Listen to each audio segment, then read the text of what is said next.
Welcome students. एक बार फिर मैं आपका मेरे चैनल पर स्वागत करता हूं। आज जो चीज़ें मैं लेके आया हूं आपके सामने वो ऐसे क्वेश्चन है जो कि बहुत ही ज़्यादा इम्पोर्टेंट है और मोस्टली स्कूलों में वो करवाए भी नहीं जाते। और ये क्वेश्चन अब की बार सीबीएसई से तो ये काम हमेशा ही आया है, लेकिन हरियाणा बोर्ड ने भी अब की बार ऐसा किया है कि इस तरह के क्वेश्चन देखने को मिलेंगे। कम से कम ये मान लो 15-20 ऑब्जेक्टिव क्वेश्चन आने हैं, उनमें से 15 क्वेश्चन इस तरह के क्वेश्चन मिलने वाले हैं जो कि बुक्स में नहीं है। जो एनसीईआरटी बुक्स वगैरह पढ़ते हो आप, उनमें क्वेश्चन नहीं है। एनसीईआरटी एग्जाम्पलर के क्वेश्चन है और आई थिंक ये यूट्यूब पे किसी ने पढ़ा भी नहीं रखे होंगे। अब मैं ज़्यादा टाइम ना लेते हुए स्टार्ट करता हूँ। और आप कोशिश करना कि वीडियो को पॉज करके आप इन क्वेश्चंस के नोट्स बनाते जाओ, क्योंकि ये आपको बहुत ही ज़्यादा काम आने वाले हैं, बहुत ही ज़्यादा इंपॉर्टेंट क्वेश्चन है। तो आपका ज़्यादा टाइम नहीं लूँगा, स्टार्ट करते हैं। Real number. और रियल नंबर का पहला क्वेश्चन ये है, for some integer m. M कोई भी इंटीजर है। इंटीजर क्या होते हैं हमारे? इंटीजर होते हैं जी, जैसे नेचुरल नंबर है 1 2 3 4 अप टू सो ऑन 0, और सभी नेगेटिव नंबर -1 -2 -3, ये सभी क्या होते हैं? इंटीजर। यानी कि ये एम कोई भी इंटीजर हो सकता है। किसी भी इंटीजर एम के लिए every even integer is of the form. अपने को बताना है कि जो इवन इंटीजर होता है ना, इवन मतलब कि जो 2 से डिवाइड हो जाए, वो इंटीजर होते हैं, वो किस फॉर्म में होते हैं? इस फॉर्म में होंगे, इसमें होंगे, इसमें होंगे, या फिर इसमें होंगे। चलो देखते हैं भाई कौन सी फॉर्म के होंगे। अब सबसे पहले तो अपने को एक तो ये क्लियर होना चाहिए इंटीजर क्या होता है। इंटीजर मतलब कंप्लीट जो पूरा नंबर होता है ना बेटा, उसी को इंटीजर बोलते हैं। वो पॉजिटिव भी हो सकता है, वो नेगेटिव भी हो सकता है, और वो जीरो भी हो सकता है, कुछ भी हो सकता है। इवन इंटीजर मतलब वो इंटीजर जो 2 से डिवाइड होंगे, वो किस फॉर्म के होंगे? चलो देखते हैं। वैसे तो आपको दिखाई दे रहा हुआ ये क्लियर कट किए 2 से डिवाइड हो रहा है।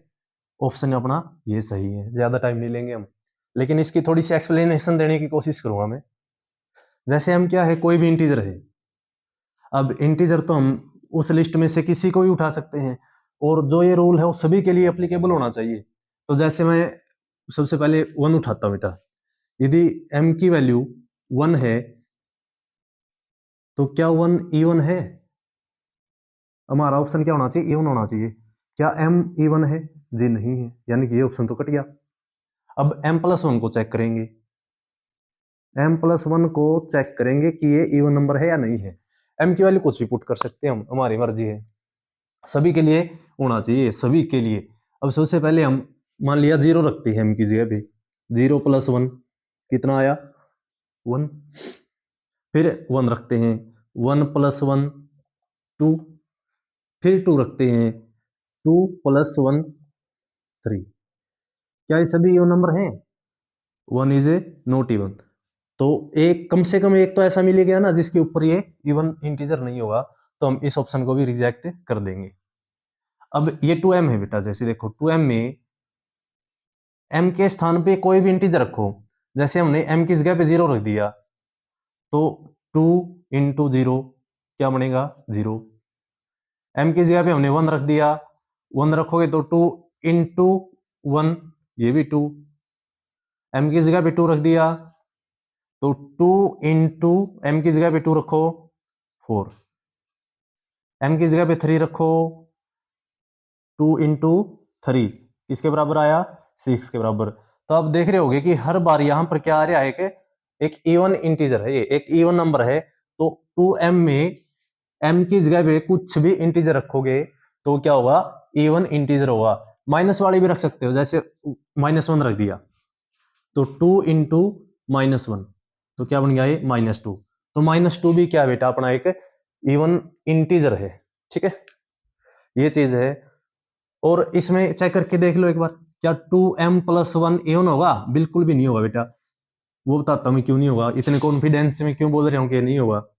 m की वैल्यू 0 पुट करो, सभी के लिए एप्लीकेबल होना चाहिए, तो हम तो कुछ भी पुट कर सकते हैं। तो हमने m की जगह पे 0 रखा, तो जैसे ही 0 रखा तो ये बन गया हमारा 2 की और 0 की मल्टीप्लाई 0+1 किसके बराबर आया? 1। क्या एक इवन है? जी बिल्कुल भी नहीं है, इसलिए ये ऑप्शन भी रिजेक्ट हो जाता है और हमारा ऑप्शन सही है सी। उम्मीद करता हूं समझ में आया होगा। अब चलते हैं क्वेश्चन नंबर सेकंड की तरफ। तो देखो बच्चों, सेकंड क्वेश्चन फर्स्ट क्वेश्चन से मिलता जुलता है। अब की बार क्या है, क्वेश्चन नंबर सेकंड में गिवन है फॉर सम इंटीजर क्यू। अब की बार इंटीजर का नाम बदल दिया और क्यू रख दिया। मीनिंग वही है, क्यू की जगह पे क्या रखेंगे हम, 0 1 2 3 कुछ भी रख सकते हैं। ऐसे ही नेगेटिव नंबर भी रख सकते हैं, -1 -2 -3 कुछ भी रख सकते हो, सबके लिए एप्लीकेबल होना चाहिए। अब की बार पूछ लिया कि ओड इंटीजर किस फॉर्म का होता है। क्या पूछ लिया, ओड इंटीजर किस फॉर्म का होता है। तो सबसे पहले तो बेटा ध्यान रखो, इवन तो हमेशा इस फॉर्म में होगा, एन एन कुछ भी इंटीजर होगा। और ओड, इवन में यदि एक ऐड कर देंगे तो क्या हो जाता है, वो ओड हो जाता है। किसी भी नंबर में एक ऐड कर दो, जैसे दो नंबर है इवन, दो में एक ऐड किया तो तीन, तीन इज ओड। अब जैसे चार है, चार में एक ऐड करोगे तो क्या हो जाएगा, पांच, पांच भी क्या है, ओड है। अब छह इवन है, छह में एक ऐड करोगे तो सात। तो इवन में एक ऐड कर देते हैं तो क्या हो जाता है, वो ओड। तो हमारा इस हिसाब से आंसर क्या हो जाएगा, टू क्यू एक इवन नंबर होगा, जैसे हमने पहले क्वेश्चन में पढ़ लिया था कि भाई टू एम क्या हुआ, एक इवन। अब इसी तरह क्यू भी क्या है, इंटीजर है, तो टू क्यू क्या हुआ, एक इवन इंटीजर। यदि इवन इंटीजर में वन ऐड कर देंगे तो क्या बन जाएगा, ओड। तो हमारा डी ऑप्शन सही है। थोड़ा टाइम लूंगा मैं आपका यहाँ पर और ये बताऊंगा कि ऑप्शन ए बी सी गलत क्यों है।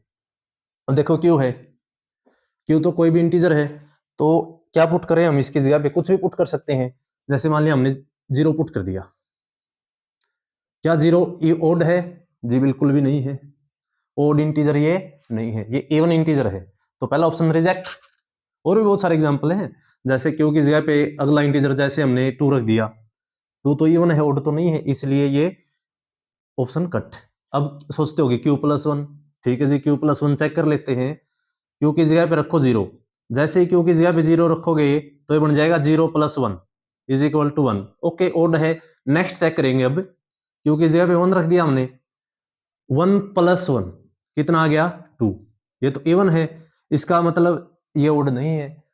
और ये तो रूल सभी इंटीजर के लिए होना चाहिए, तो इसने 1 ने तो इस रूल को फेल कर दिया, तो इसलिए ये ऑप्शन भी हमारा गलत हो जाएगा।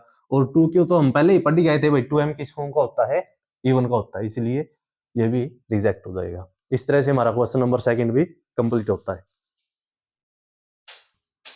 देखो बेटा, तीसरा क्वेश्चन हमारे पास कि n² - 1 इज डिविजिबल बाई 8, यानी कि जो ये नंबर है ये 8 से डिविजिबल है, 8 से डिवाइड होता है। इफ n इज, n क्या हुआ, n इंटीजर है, n नेचुरल नंबर है, n ओड नंबर है और n इवन नंबर है। उम्मीद करता हूं आपको कुछ भी समझ में नहीं आया होगा। अब एक्सप्लेन करूंगा बेटा, तब समझ में आएगा। क्वेश्चन बहुत अच्छा है। और अब चेक करना, जैसे बोर्ड ने सैंपल पेपर डाल रखे हैं और एक पहले अभी प्रैक्टिस सेट्स आए हैं बोर्ड की तरफ से, तो उनमें इस तरह के क्वेश्चन मिलेंगे आपको। और शायद आपने पहले इन क्वेश्चंस को ना भी देखा होगा, तो आपको इन वीडियोज से बहुत ज्यादा फायदा होने वाला है। तो चलते हैं क्वेश्चन की तरफ कि जो n² - 1 है वो 8 से डिवाइड होगा, पक्का होगा, ठीक है जी।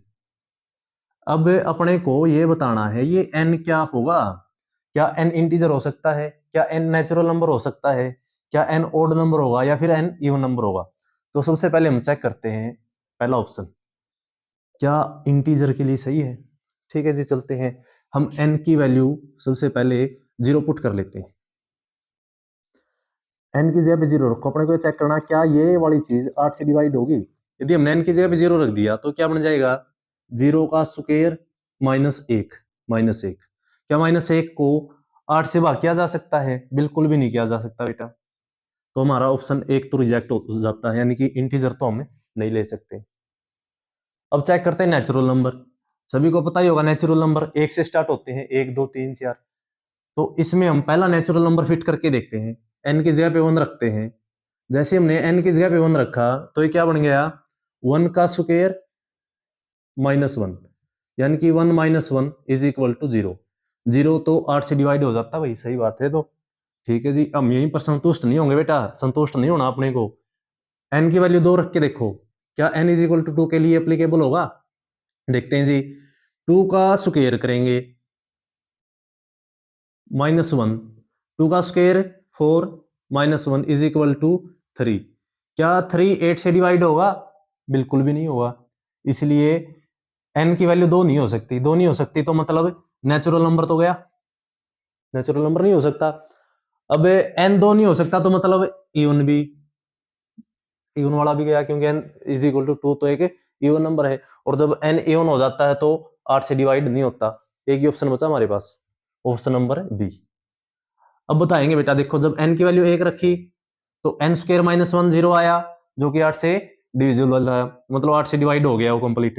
अब ओड रख रख के देखेंगे, जैसे एन की जगह पे 3 रख दिया, एन की जगह पे 3 रखो, यहां पर 3 का स्क्वायर माइनस 1, 3 का स्क्वायर 9 माइनस 1 बराबर है 8, 8 तो जी 8 से डिवाइड हो जाता है। ठीक है जी, अगला ओड रखो, अगला ओड क्या है, 5 है, 5 रखोगे तो 5 का स्क्वायर माइनस 1, 5 का स्क्वायर होता है जी 25, 25 माइनस 1 24, 24 तो 8 से डिवाइड हो जाता है। तो आप बेटा देखोगे, जब जब एन ओड नंबर होगा ना तो एन स्क्वायर माइनस 1 8 से डिवाइड हो जाएगा।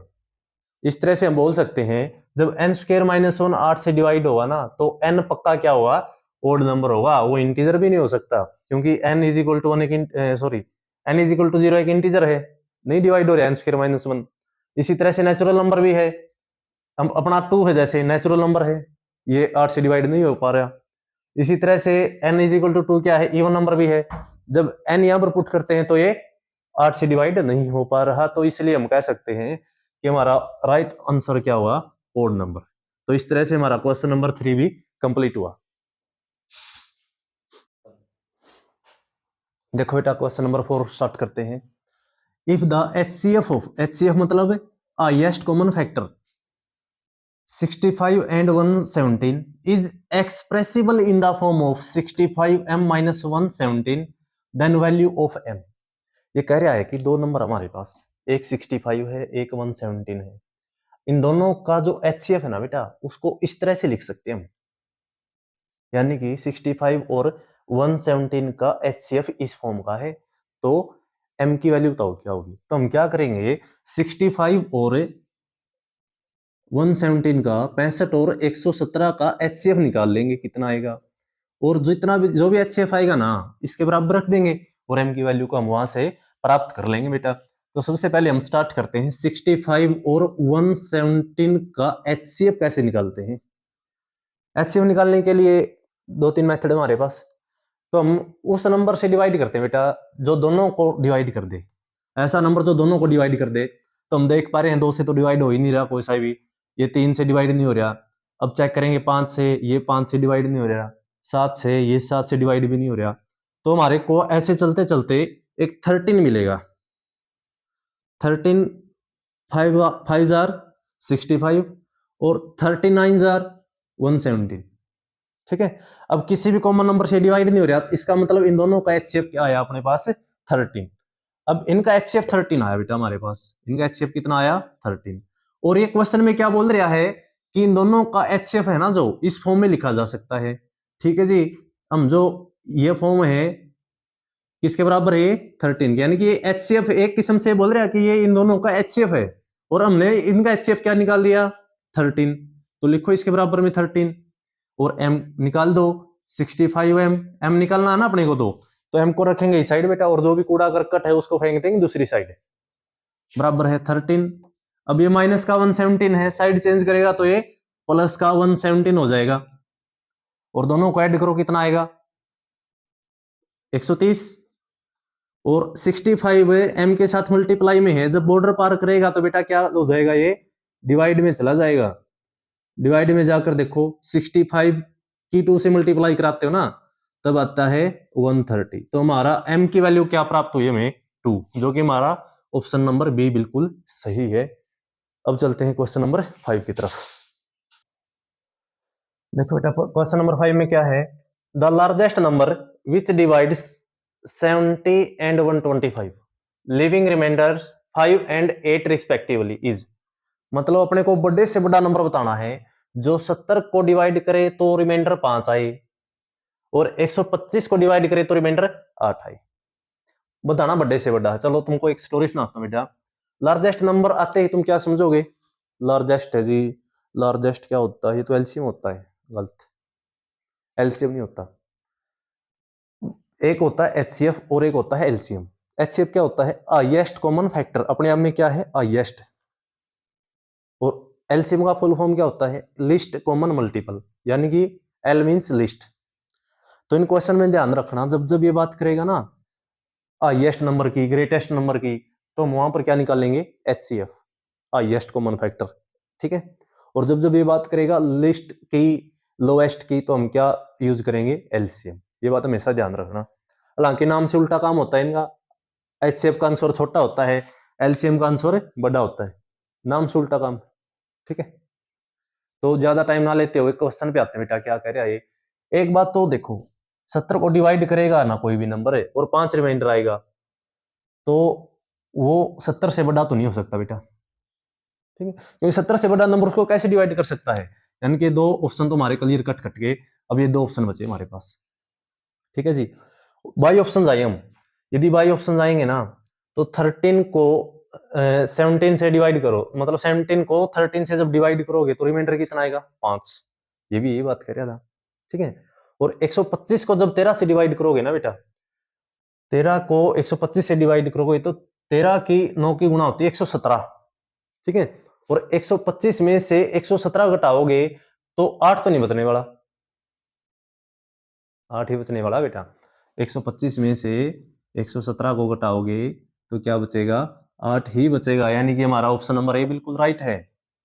ये तो हो गया बाई ऑप्शन करना है जैसे। और ये इतना इंपॉर्टेंट क्वेश्चन है बेटा कि जो हरियाणा गवर्नमेंट पेपर लेती है ना गवर्नमेंट जॉब्स की, उसमें भी कई बार देखा गया इस क्वेश्चन को।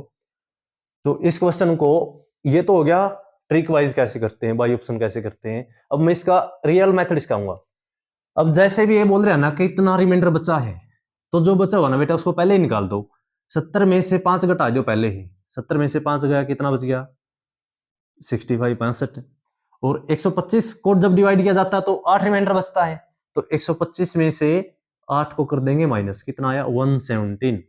अब इन दोनों को डिवाइड करने वाला नंबर, अब इनको पूरा पूरा डिवाइड करेगा ना वो नंबर, क्योंकि जो रिमाइंडर बच रहा था हमने घटा दिया पहले ही, यानी कि अब इनको कंप्लीट डिवाइड कर देगा।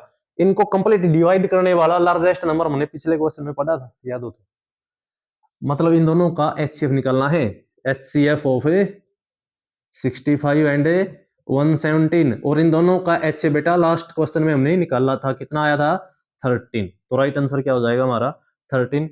वीडियो को दोबारा चलाकर देख लेना, पीछे वाले क्वेश्चन में इन दोनों का एचसीएफ 13 कैसे निकाला था। ठीक है, यहाँ पर हमारा क्वेश्चन खत्म होता है। देखो बेटा, अब क्वेश्चन करेंगे हम क्वेश्चन नंबर 6 और क्वेश्चन नंबर 7। दोनों का सेम पैटर्न है और बहुत ही इंपॉर्टेंट क्वेश्चन है, ये मान लो पक्का आएगा बोर्ड में। लिखवा के ले लो बेटा, वीडियो देख लियो, बोर्ड में क्वेश्चन आए तो मेरे को आगे बोल देना, पक्का आएगा इन दोनों में से क्वेश्चन तो। अब देखो क्वेश्चन है क्या। क्वेश्चन ये है जी, if two positive integer a and b are written as, मतलब a को तो लिख रखा है एक्स क्यूब वाई स्क्र, और b को लिख रखा है एक्स वाई क्यूब। x और y क्या है? प्राइम नंबर से बेटा। ये प्राइम नंबर क्या होते हैं? जो एक और खुद को छोड़कर किसी से डिवाइड ही नहीं होते। ठीक है। जैसे सबसे छोटा प्राइम नंबर होता है 2, 3, 5, 7, 11 अप टू सो ऑन, ऐसे ही चलते रहते हैं, जो या तो एक से डिवाइड होंगे या खुद से डिवाइड होंगे, और एक से नंबर बड़ा होना चाहिए। वो सभी नेचुरल नंबर जो एक से बड़े हों और केवल एक से डिवाइड होंगे या अपने आप से डिवाइड होंगे, इसके अलावा किसी से डिवाइड नहीं होते, वो होते हैं प्राइम नंबर। चलो ठीक है, वो प्राइम नंबर आपने पढ़ रखा हुआ पहले ही। तो अब अपने को क्या करना है, जो ये ए है और ये जो बी है, इनका एचसीएफ फाइंड आउट करना बेटा। एचसीएफ पूछ ले या एलसीएम पूछ ले, कुछ भी पूछ सकता है, एचसीएफ भी पूछ सकता है, एलसीएम भी पूछ सकता है, और दोनों चीजें भी पूछ सकता है। तो हम क्लियर कर देंगे अब ये दोनों चीजें। थोड़ी देर पहले बताया था, नाम से उल्टा काम, नाम से उल्टा काम। जब एचसीएफ पूछेगा ना बेटा, तो एचसीएफ में अपने को ये देखना है, जो प्राइम नंबर है इनकी कुछ ना कुछ पावर दे रखी होगी। जैसे एक्स और वाई क्या दे रखा है इसने? Prime number. और प्राइम नंबर की पावर दे रखी है, इसमें 3, इसमें 2, इसमें एक्स की पावर कुछ नहीं तो मतलब 1 है, तो एक्स की पावर 1, वाई की पावर 3, ये पावर से दी होंगी। तो एचसीएफ में हमको क्या देखना है? एचसीएफ हाईएस्ट कॉमन फैक्टर, इसका आंसर जो आता बेटा वो कैसे निकालते हैं? नाम से तो क्या ये हाईएस्ट है, लेकिन जो पावर देखेंगे ना हम, मिनिमम पावर देखेंगे। क्या देखेंगे? Minimum power. मिनिमम पावर से अब क्या मतलब है जी, ये क्या बीमारी आ गई, अब समझाते हैं बेटा। मिनिमम का मतलब ये है कि देखो इसमें भी एक्स प्राइम नंबर है और इसमें भी एक्स प्राइम नंबर है, तो अपने को ये देखना है इनमें छोटी पावर कौन सी है, 3 छोटी पावर है या 1 छोटी पावर है, 1 है जी, तो इसमें 1 पावर लेंगे हम एक्स की एचसीएफ में, और y की पावर 2 है, y की पावर 3 है, तो ये देखना है इनमें से छोटी पावर कौन सी है, 2 है। तो जब हम एचसीएफ निकाल लेंगे इसका, तो x की छोटी पावर क्या बेटा, 1, यानी कि x1 लेंगे, और y की छोटी पावर क्या है, 2 है, तो y2 लेंगे, तो ये एक्स वाई स्क्वायर हमारा आ जाएगा एचसीएफ। तो एक्स वाई स्क्वायर देखो कौन सा ऑप्शन, ऑप्शन नंबर बी। यदि इसी क्वेश्चन का एलसीएम निकालना होता तो हमको क्या देखना था, मैक्सिमम पावर, यानी कि जो भी प्राइम नंबर यूज हो रहा है उसकी मैक्सिमम पावर क्या है फैक्टर्स में, किसी के भी फैक्टर में हो मैक्सिमम पावर देखनी है अपने को। अब देखो जैसे ये क्वेश्चन है, इसमें यदि एलसीएम निकालना होता, क्या निकालना होता, एलसीएम, तो कैसे निकालते, हम ये देखते जी एक्स एक्स दोनों में है एक्स, एक्स की मैक्सिमम पावर क्या है, एक्स की मैक्सिमम पावर क्या है, 3 ही है जी, ज्यादा से ज्यादा 3 है, और वाई की मैक्सिमम पावर क्या है, वाई की जी मैक्सिमम पावर 3 है, तो ये हो जाएगा इसका LCM, x cube y cube, ठीक है। इसी तरह से सेम क्वेश्चन है क्वेश्चन नंबर 7, ऑप्शन नहीं दिया बेटा मैंने, इसका ना देने का रीजन क्या है कि हमने ये कंसेप्ट पहले वाले क्वेश्चन में ही कर लिया, अब ये बहुत इजी लगेगा आपको यदि ध्यान से समझा होगा तो। वही सेम चीज है, इफ टू पॉजिटिव इंटीजर, अब की बार इंटीजर क्या है, पी और क्यू है, can be expressed as, p को लिख सकते हैं हम ए की पावर 1 और बी की पावर 2, क्यू को लिख सकते हैं ए की पावर 3 और बी की पावर 1, ए और बी क्या दे दिए, ये गिवन होगा बेटा, ए प्राइम नंबर है, ए भी प्राइम नंबर है, बी भी प्राइम नंबर है, मतलब 2 3 कुछ भी हो सकता है यहाँ पर, 5 7 कुछ भी, ए क्यू बी। अपने को इन दोनों नंबर का क्या बताना अब की बार, पी और क्यू का एलसीएम, एलसीएम की फुल फॉर्म होती है लिस्ट, नाम से उल्टा काम, यानी कि कैसी पावर देखनी है अपने को, मैक्सिमम पावर देखनी है, पकड़ लेंगे मैक्सिमम पावर। अब देखो दो ही प्राइम नंबर यूज हो रहे हैं ना, ए और बी, तो यहां पर लिख लो ए, यहां पर लिख लो बी, अब पावर देखनी है, ए की मैक्सिमम पावर, एक बड़ा है या 3 बड़ा है जी, 3 बड़ा है, तो यहां पर लिखा जाएगा 3, और बी की मैक्सिमम पावर क्या है, बी का स्क्वायर, यानी कि और बी की पावर 1, 2 और 1 में कौन बड़ा है, 2, तो हम यहां पर यूज कर लेंगे, ये आ गया हमारा एलसीएम।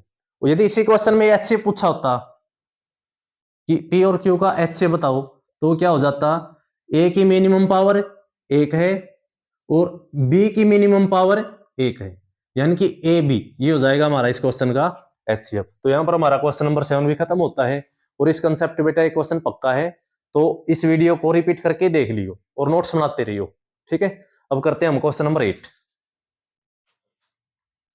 देखो भाई स्टेटमेंट क्या है इस क्वेश्चन की, the product of a non zero rational, focus करो बेटा, क्या बोल दिया, नॉन जीरो, यानी कि जीरो नहीं होना चाहिए, रैशनल ले हो लेकिन जीरो के अलावा, the product of non zero rational and an irrational number, ये कह रहे हैं एक रैशनल नंबर और एक इरेशनल नंबर की जब प्रोडक्ट करोगे तो क्या आएगा नया नंबर, ऑलवेज इरेशनल आएगा, ऑलवेज रैशनल आएगा, रैशनल और इरेशनल नंबर आएगा और 1 आएगा।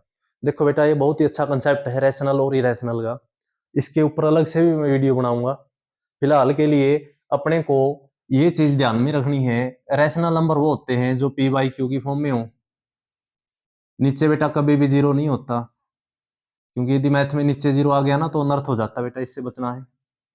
पी और क्यू क्या होते हैं, इंटीजर होते हैं,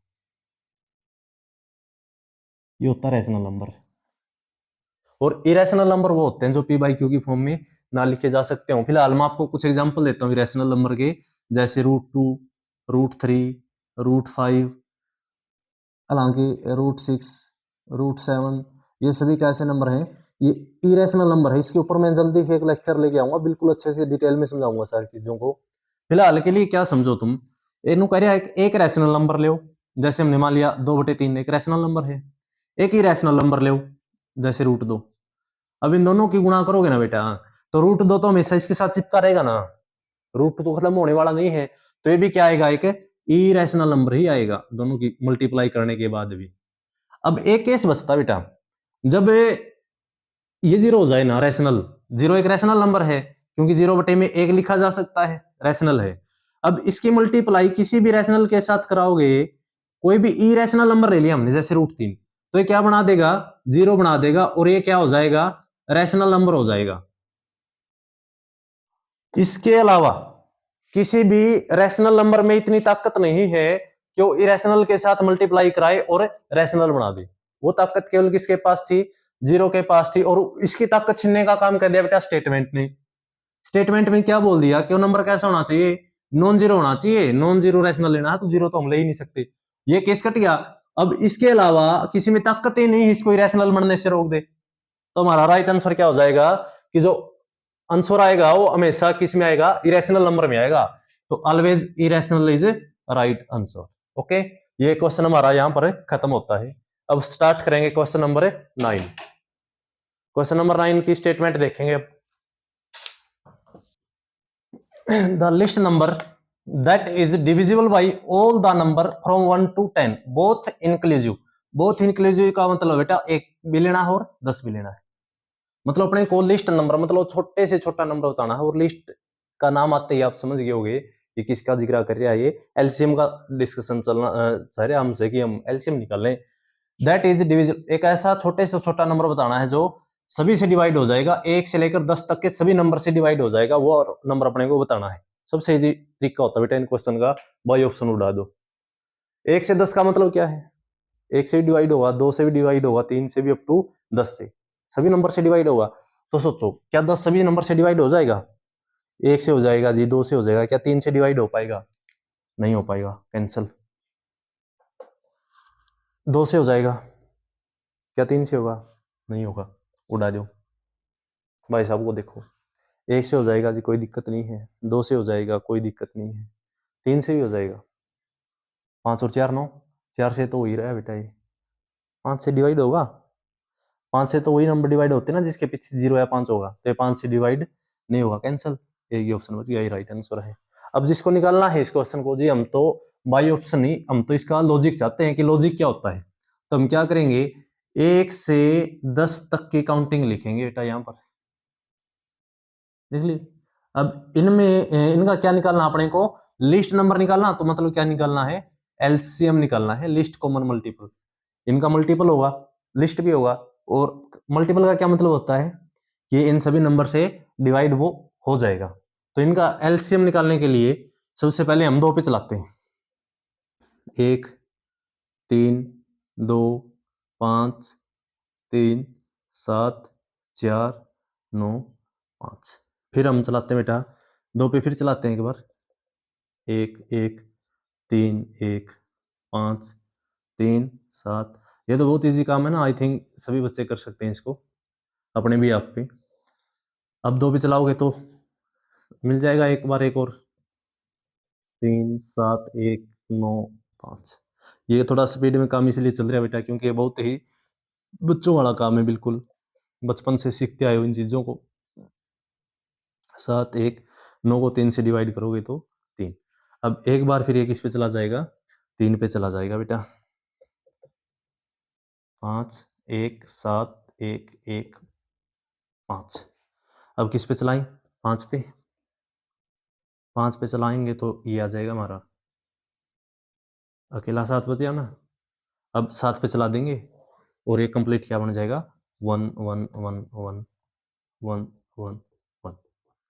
अब इन जब सबकी मल्टीप्लाई कराओगे ना बेटा, तुम सबकी मल्टीप्लाई कराने से एलसीएम प्राप्त होगा, और एलसीएम का राइट इन सबकी मल्टीप्लाई क्या आएगी, 2520। ये था हमारा क्वेश्चन नंबर 9। देखो बेटा क्वेश्चन नंबर 10 स्टार्ट कर रहे हैं अब। The decimal expansion of the rational number, देखो जो पी बाई क्यू की फॉर्म का होता है, रैशनल नंबर तो होता है, विल टर्मिनेट आफ्टर, मतलब जो इस नंबर की डेसिमल एक्सपेंशन आएगी ना, मतलब के जैसे नंबर लिख दिया मैंने 3 7 4 5, ये बोल रहे हैं ना जो ये नंबर है इसकी जो डेसिमल के बाद कितनी डिजिट है, कितनी डिजिट है डेसिमल के बाद, 3 1 2 3, तो ये 3 डेसिमल प्लेस पे जाके टर्मिनेट हो जाती है, इसका कहने का तात्पर्य ये है। तो अपने को इस नंबर में बताना है भाई, हमें 14,587 को 1250 से डिवाइड करें तो ये डेसिमल के बाद में कितनी डिजिट आएगी ये बताओ, ठीक है। अब ये बताते हैं बेटा, देखो इसके लिए अपने को क्या करना होता है बेटा, जो नीचे होता है ना डिनोमिनेटर, इसके फैक्टर करने होते हैं, क्या करने होते हैं इसके फैक्टर। करो फैक्टर, 2 पे चलाओ इसको। जैसे 2 पे चलाओगे तो कितना आ जाएगा, 6 दूनी 12, 2 दूनी 4, 1 बच के 5। अब 5 पे चलेगा ये, 5 पे चलाओगे तो आ जाएगा बेटा 125। फिर 5 पे चलाओगे तो क्या आ जाएगा ये 25। फिर 5 पे चलाओगे तो क्या आ जाएगा 5, और फिर 5 पे चलाओगे तो क्या आ जाएगा 1। तो 1250 के हमने फैक्टर कर दिए। क्या ये 2 तो आया एक बार, और 5 कितनी बार आया, 1 2 3 4, 4 बार। तो ये क्या है बेटा, इसकी प्राइम फैक्टराइजेशन है 2 और 5 की फॉर्म में। तो हम अब इस नंबर को लिख सकते हैं 14,587 बटे में 2 की पावर 1 और 5 की पावर 4। अब अपने को ये देखना है क्या कुछ जो नीचे वाला है ऊपर किसी नंबर से कट रहा है। ये नंबर ना तो 2 से डिवाइड हो रहा है, क्योंकि पीछे ना 0 2 4 6 8 में से कुछ ना कुछ होना चाहिए था, तो 2 से डिवाइड हो जाता। अब ये ना ये नंबर 2 से डिवाइड है, और ना ही ये नंबर 5 से डिवाइड है, यानी कि नीचे वाले पे कोई इफेक्ट नहीं पड़ रहा, ये किसी नंबर से नहीं कट रहे।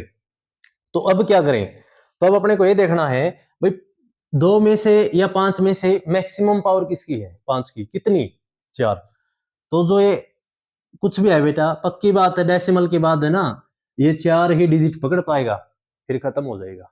ठीक है, तो अपने को क्या देखना होता है, 2 या 5 में से, 2 या 5 में से किसकी मैक्सिमम पावर है। किसी की भी हो, चाहे 2 की हो या 5 की हो, अपने को किससे मतलब है, उस मैक्सिमम पावर से मतलब है कि वो ज्यादा से ज्यादा पावर क्या है। ज्यादा से ज्यादा पावर जो होगी ना बेटा, उसी से उतने ही डिजिट आएंगी डेसिमल के बाद। थोड़ा सा एक्सप्लेन करके बताऊं तो मैं, जैसे हम आगे क्या करते हैं, हम ना इनकी दोनों की पावर सेम करते हैं बेटा। तो सेम करने के लिए एक 4 में कितना डिफरेंस है, 3 का, तो हम डिनोमिनेटर में 2 की पावर 3 से मल्टीप्लाई करते हैं, और इसी तरह से न्यूमरेटर में भी करना पड़ेगा ताकि इसके ऊपर कोई इफेक्ट ना पड़े। अब इन दोनों नंबर की मल्टीप्लाई कराओगे बहुत बड़ा सा नंबर आएगा, और नीचे आ जाएगा बेटा 2 की पावर 4 और 2 की पावर सॉरी 5 की पावर 4। बेस सेम है, सॉरी पावर सेम है, तो इसको क्या लिख सकते हो आप, 10 की पावर 4। 10 की पावर 4 का मतलब होता है बेटा 1 के आगे 4 जीरो। अब ऊपर कितना भी बड़ा नंबर हो चाहे, नीचे 4 जीरो है, जब इसको सोल्व करोगे तो कितने डिजिट के बाद वो टर्मिनेट हो जाएगी, 4 डिजिट ही पकड़ पाएगी बेटा वो। तो इस क्वेश्चन का राइट आंसर क्या है, ऑप्शन नंबर डी। अब सुनो काम की बात, यहां पर हमारा चैप्टर होता खत्म। इस चैप्टर में से बेटा आपको गारंटीड एक तो पक्का ही है, 10 क्वेश्चन में से हो सकता है 2 क्वेश्चन भी आपको देखने को मिल जाए। ठीक है, अब इसके अच्छे से नोट्स बनाओ, और आपको वीडियो अच्छी लगी हो तो चैनल को बेटा सब्सक्राइब करो, वीडियो को लाइक करो और शेयर जरूर करो, ताकि सभी जरूरतमंद बच्चों तक ये वीडियो पहुंच सके, क्योंकि मोस्टली स्कूलों में इस तरह के क्वेश्चन करवाए ही नहीं जाते, बच्चे वंचित रह जाते इन चीजों से। तो मैं आपसे प्रॉमिस करता हूं ये कि चैप्टर नंबर 1 से लेकर चैप्टर नंबर 14 तक आपको सभी लेक्चर की वीडियो मिलेंगी इस तरह के क्वेश्चन की, और कोशिश करेंगे बेटा एक चैप्टर एक वीडियो में ही निपट जाए। Thank you.